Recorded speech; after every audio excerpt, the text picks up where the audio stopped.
بسم اللہ الرحمن الرحیم۔ السلام علیکم ورحمۃ اللہ وبرکاتہ۔ یہ ہماری اسلامیات کی کتاب جو کہ چھٹی جماعت کے لیے ہیں۔ اس کا ہم نے پڑھا تھا سبق نمبر 1، اس کا عنوان تھا اللہ تعالیٰ پر ایمان، اس کی ریڈنگ اور ساتھ میں اس کا مختصر سوالات تو ہم نے کر لیے تھے۔ آج کا جو ہمارا سبق ہے وہ ہے تفصیلی جواب دیں۔ چیپٹر نمبر 1 کا تفصیلی سوالات ہم آج پڑھیں گے۔ اس کا جواب آپ نے نوٹ بک پر لکھنے ہیں اور ساتھ میں ان کو یاد بھی کر لینا ہے۔ سوال نمبر 1 ہمارے پاس عقیدہ توحید سے کیا مراد ہے؟ اس کا جواب ہے ہمارے پاس صفحہ نمبر 3 پر۔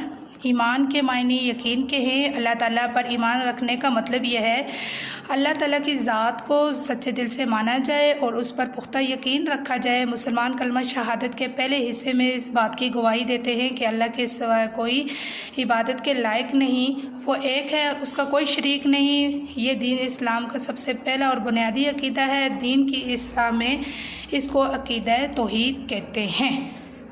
توحید سے کیا مراد ہے؟ توحید کا مطلب ہے کہ اس بات پر یقین رکھا جائے کہ اللہ تعالیٰ کا کوئی شریک نہیں، کائنات میں کوئی اس کی برابری کرنے والا نہیں ہے، صرف اسی کی عبادت کرنی چاہیے اور اسی سے مانگنا چاہیے۔ یہ ہے ہمارا سوال نمبر 1 کا جواب، جو کہ آپ نے نوٹ بک پر لکھنا ہے اور اس کو ساتھ میں یاد بھی کرنا ہے۔ سوال نمبر 2 ہے ہمارے پاس عقیدہ توحید کو دل میں پختہ کرنے سے انسان کی زندگی پر کیا اثرات مرتب ہوتے ہیں؟ جواب نمبر 2 ہمارے پاس صفحہ نمبر 3 پر ہے۔ عقیدہ توحید سے انسان کے فکر و عمل اور شخصیت میں نمایاں تبدیلیاں رونما ہوتی ہیں۔ یہ انسان میں عجز، انکسار، پرہیزگاری اور وسعت نظر پیدا کرتا ہے۔ یہ انسان کے دل میں اطمینان اور سکون کی کیفیت پیدا کرتا ہے۔ عقیدہ توحید کو دل میں پختہ کرنے سے انسان میں استقامت اور بہادری کا جذبہ پیدا ہوتا ہے اور وہ صرف اللہ تعالیٰ ہی سے ڈرتا ہے۔ ہمیں چاہیے کہ ہم اپنے دلوں میں عقیدہ توحید کو پختہ کریں، کیونکہ یہی دین اسلام کی بنیاد اور حقیقی کامیابی کا ذریعہ ہے۔ یہ ہمارے پاس سوال نمبر 3 کا جواب۔ اس کو بھی آپ نے نوٹ بک پر لکھ لینا ہے اور ساتھ میں یاد کر لینا ہے۔ سوال نمبر 3 ہمارے پاس دور آب کے نظام کی وضاحت کریں۔ دور آب کی نظام یہ ہمارے پاس صفحہ نمبر 2 پر ہے۔ دور آب کا نظام کیا ہے؟ اللہ تعالیٰ نے زمین کے بہت بڑے حصے پر سمندروں، دریاؤں، نہروں اور ندی نالوں کی صورت میں پانی کی بہت سے ذخائر بنائے ہیں۔ سورج کی حرارت سے پانی بخارات بن کر بلندی کی طرف چلا جاتا ہے اور بادلوں کی صورت اختیار کر لیتا ہے۔ یہ بادل ہوا میں ادھر ادھر تیرتے رہتے ہیں۔ زمین سے بلندی پر فضا میں بہت ٹھنڈک ہوتی ہے۔ جب بادل کسی زیادہ ٹھنڈی جگہ پر پہنچتے ہیں تو ان میں موجود پانی کے ننھے قطرے ٹھنڈے ہو کر ایک دوسرے پہ مل جاتے ہیں۔ اسی طرح یہ بڑے قطروں کی صورت اختیار کرنا شروع کر دیتے ہیں۔ پھر جب یہ قطرے ہوا سے پانی زیادہ وزنی ہو جاتے ہیں تو بارش کی صورت میں زمین پر برسنے لگتے ہیں۔ بارش کا کچھ پانی زمین کے اندر جذب ہو جاتا ہے اور کچھ ندی نالوں اور دریاؤں میں سے ہوتا ہوا سمندر میں واپس چلا جاتا ہے۔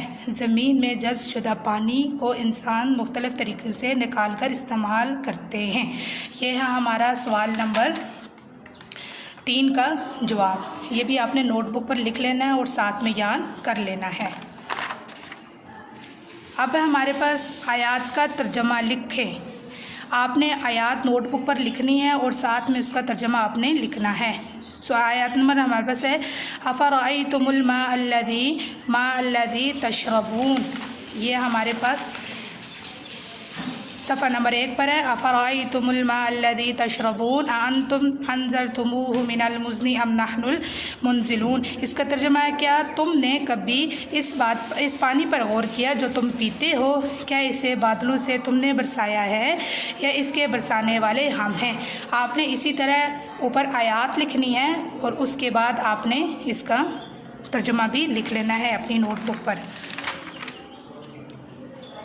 آیت نمبر 2 ہے ہمارے پاس وَهُوَ الَّذِي يُرْسِلُ الرِّيَاحَ بُشْرًا بَيْنَ يَدَيْ رَحْمَتِهِ حَتَّى إِذَا أَقَلَّتْ سَحَابًا ثِقَالًا سُقْنَاهُ بَلَدًا مَيِّتًا فَأَنزَلْنَا بِهِ الْمَاءَ فَأَخْرَجْنَا بِهِ مِنْ كُلِّ الثَّمَرَاتِ۔ یہ ہمارے پاس صفحہ نمبر 3 پر ہے، یہ آیت ہمارے پاس لکھی ہوئی ہے اور اس کا جواب ہے، اس کا ترجمہ ہے، اور وہی ہے جو ہواؤں کو اپنی رحمت بارش کے آگے آگے خوشخبری لیے ہوئے بھیجتا ہے، پھر جب وہ ہوائیں باری بادلوں کو اٹھا لیتی ہیں تو ان بادلوں کو مردہ خشک زمین کی طرف بھیج دیتا ہے اور وہاں بارش برسا کر طرح طرح کے پھل نکالتا ہے۔ اسی طرح آپ نے اس کو ہیڈنگ اوپر دے کے آیت لکھنی ہے اور اس کے ساتھ آپ نے ترجمہ لکھ لینا ہے۔ آج کا ہمارا سبق یہ تھا، وَمَا عَلَيْنَا إِلَّا الْبَلَاغُ الْمُبِينُ۔